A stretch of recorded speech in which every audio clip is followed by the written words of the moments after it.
যদি 5 মিনিট সময় থাকে, শরীরকে ফিট রাখার জন্য এই সোজা এক্সারসাইজগুলো করুন। দেখুন কি করবেন, পুরো বডিকে রাউন্ড করবেন, সারা বডি আপনার রক্ত সঞ্চালন বেড়ে যাবে।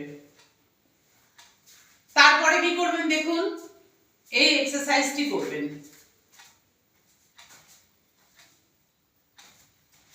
20 বার করে করবেন।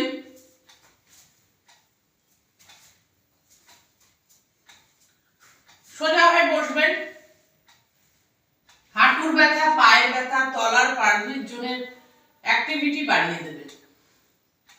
মেরুদণ্ড সোজা রেখে করার চেষ্টা করবেন।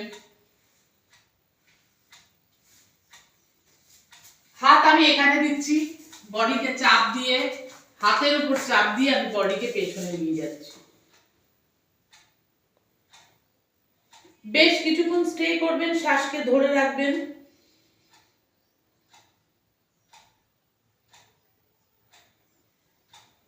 ধীরে ধীরে শ্বাসকে ছেড়ে দেবেন।